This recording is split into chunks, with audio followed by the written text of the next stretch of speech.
block content.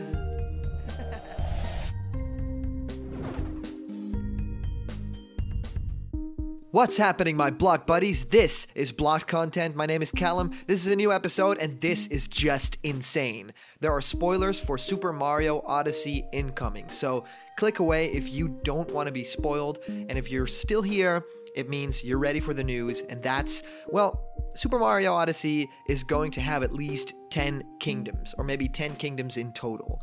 Now, this is a really big deal. There are a lot of keen-eyed people that just viewed the entire world map of Super Mario Odyssey, and as some of you guys know, it's a big trek along the entire world. You know, it's this big journey that Mario goes on, and every single world is kind of, you know, mapped out on that tiny map that we see in the packaging of the 3-pack amiibo, in which you can get Mario, Bowser, and Peach together in this very cool sort of wedding scenario. Now, you know, sort of think about this, okay? We have all these amazing other kingdoms. We have the Metro Kingdom. We have the Sand Kingdom. We have the Wooded Kingdom. We have the Luncheon Kingdom. And, you know, there's a lot that we still haven't seen in action, you know. Just kind of think about the Cascade Kingdom, which is the dinosaur kind of world. The Seaside Kingdom, what we've only seen like a small hint of. There's the Cap Kingdom we've heard about. But there are 3 new worlds that have just been discovered. And those 3 worlds are, drumroll, Mushroom Kingdom, Snow Kingdom, and the Lake Kingdom. Now, for a lot of you people, the most interesting one in this is definitely the Mushroom Kingdom. Now, a lot of you guys know, the Mushroom Kingdom is Mario's home. This is where Princess Peach's castle is. This is where Mario goes on all his adventures in the mainline Mario games. You know, I think in Mario World, he traveled to Yoshi's Island, and, you know, all the other main adventures, they take place in the Mushroom Kingdom. You know, sometimes Mario leaves it for places like the Galaxy or like Isle Delfino. But now we are going to see the Mushroom Kingdom, which is an insanely awesome idea. I mean, just think about Super Mario Odyssey, playing this game, and as one of the final levels, you go home, you go to the Mushroom Kingdom, because that's where probably a very big standoff is going to happen. You know, Bowser is trying to marry Peach, and that's not a good thing. So I'm very curious what you guys think will be found in the Mushroom Kingdom, because to me, it would feel like a smaller kind of sort of, you know, take a breather moment in Mario Odyssey, and not necessarily an entire world to explore, because I think Nintendo would kind of shoot itself in the foot trying to create an open world Mushroom Kingdom, you know, as one of the worlds. That'd kind of be, you know, maybe an idea for a separate game, kind of like Breath of the Wild did it, you know, an open world Hyrule. Just throwing it in there as a kingdom, I want this, but I'm sure Nintendo will not do something like this. So if the Mushroom Kingdom is in the game, I think it will be sort of like a take a breather moment, something where you can talk to locals, something where you can maybe see Princess Peach's castle and a cutscene happen, something like that.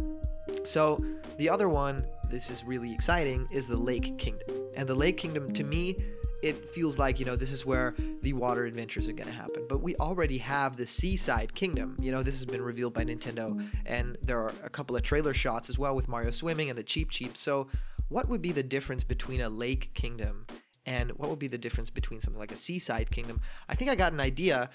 In the actual map that you can see in the background of those amiibo packaging, you can actually see something that's called Lake La Mode, which, you know, might hint at, you know, ice cream or something like that. That'd be pretty funny. And to me, a Lake Kingdom kind of sounds like Zora's Domain from The Legend of Zelda, which would be a very interesting take on something like a water level in Mario, but something like a tropical stage would maybe not even have that many underwater portions in it. So maybe the distinction that they make is that the Lake Kingdom is entirely underwater. You know, it's this big sprawling underwater city that, you know, you can go to these cap stores and get new gear for Mario. So maybe there is a certain underwater gear or a power-up that makes you, you know, able to swim underwater, you know, because of Cappy's abilities. That'd be really cool. So you can drown, you can walk maybe on the surface, and then when you dive in, there's this whole world. I kind of keep thinking of episode 1 of Star Wars, The Phantom Menace, and, you know, the Gungan City underwater. That movie was not that great, but that portion of the film, that's imaginative. So think about something like that. And that'd be really interesting to think about. You know, what's the difference between a Seaside Kingdom and a Lake Kingdom? So hit me up with some comments if you have an idea how those two awesome things would kind of be the same thing or be entirely different. Because in my head, they can do a lot of different things with 2 water kingdoms. So the other one, the third one, is called the Snow Kingdom. And this is where it gets really interesting, because the snow levels in Mario have always been very traditional, very cool, but very simple, and I'm thinking of, stages like in 3D World. Super Mario 3D World had amazing snow levels with great music. They even had these ice skates that you can jump in, they were kind of like Goomba Shoe. And thinking about something like that, what would a Snow Kingdom, kind of feel like? Would it have a lot of sledding? Would it have a very cute outfit for Mario with a little scarf? All that kind of stuff. And I keep thinking about Breath of the Wild as well, because I kind of draw a lot of inspiration when thinking of theories and ideas for this game from Breath of the Wild, because that game is basically, we take the Zelda formula and we bring it open world. Now, Mario has always kind of had this tiny open world kind of feeling to it. When we think about Mario 64, which was sort of open world, right? And Mario Sunshine, the same thing. Then Galaxy kind of, went a little more linear with things, especially Galaxy 2, of course. But bringing it back to Odyssey, this feels a lot more open world than anything we've seen before. And that ties into Breath of the Wild as well. So when I think about the Breath of the Wild snow areas, I think, okay, this could be really interesting. This would be Mario kind of, frozen over, kind of, when you stand still, the idle animation with Mario kind of shaking. That'd be really cute and really cool to see. But also, thinking about Mario 64, they had these little this igloo level, which was really cool. Maybe they'll do stuff like that with it. Maybe it'll be, winter themed. Maybe it'll be kind of Christmassy themed. That's what they always kind of do with the music as well. So if you have any ideas what a Snow Kingdom would look like, hit me up. I mean, what's really cool about the map is that when you look at the Snow Kingdom on the map, it kind of looks like a snowflake almost, because the edges of the of the world are kind of like snowflakey. So I kind of like that little touch right there. So it means that we have 10 kingdoms in total now confirmed, which is amazing. We don't know how big all these different kingdoms will be, but the main ones that we know of are the Metro Kingdom, the Sand Kingdom, the Wooded Kingdom, the Luncheon Kingdom, and to some extent the Cascade Kingdom, the Seaside Kingdom, the Cap Kingdom. And these new 3 ones that we can glean from the map are, hopefully these sprawling worlds, and would mean that this game will take some time to complete. If we think about all the different power moons that are in these worlds, that'd be just insane. There's so much footage that came out, over all these past events that were there, and the Comic-Cons and the PAX, There's so much footage of Mario, endlessly walking through these worlds, and there's so much to do in just, the big 3 or 4 that we've seen. And just thinking about that there's a lot more out there, that kind of keeps me going. So the game is actually slated to come out in October, so I'm super excited to play some Mario, to play some open world Mario. And I'm very excited to hear what you guys think would be your favorite kingdom. To me, the Metro Kingdom really feels like, oh, this is sort of like Sonic Adventure, right? This is sort of like Mario in the real world. And I can see myself spend a lot of time here and kind of show people what the game is about in this kingdom. I think it'd be one of the first kingdoms, if not the first kingdom that you encounter. Now, it kind of feels like Isle Delfino in that kind of sense. The Sand Kingdom, to me, is the very first, kind of alien world that Mario goes into with a different kind of species, but it also feels a little more open and a little more empty than the Metro Kingdom. So I'm curious to see, if there's enough secrets to kind of excuse that open sand area. Now, the Wooded Kingdom, to me, looks really interesting and kind of scary as well. So we'll have to see what that brings, but I think that might happen a little later in the game, the Wooded Kingdom. Don't hold that against me if it doesn't happen, but to me it feels like that can, up the difficulty quite a bit. Now, the Luncheon Kingdom, that looks really cute. We've seen that in the past couple of events. It has a unique art style, it has very cute colors, so count me in for that one, because I love me some colors.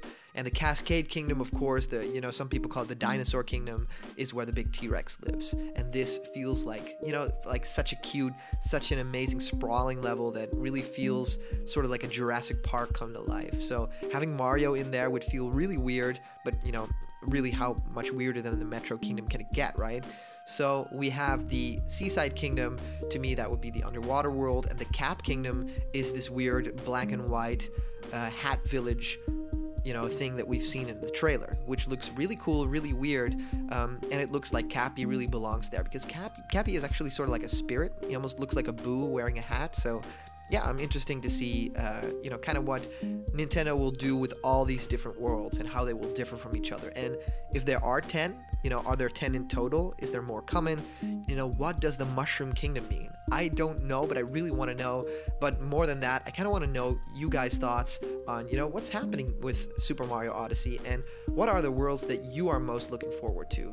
What's the world that you would spend the most time in, kind of running around and having fun in? Because ultimately, these open world kind of games, one thing they do really well is be great time wasters. And to me, that's the power of something like Super Mario Odyssey and, of course, Breath of the Wild as well. To have, a world where you can spend so much time in, a world where you can just be free and have fun and kind of show other people this is what this game is sort of about, but you don't have to play it the exact same way that I play this game, because it's an open world game and you can do anything that you want. So with that, this was block content for today.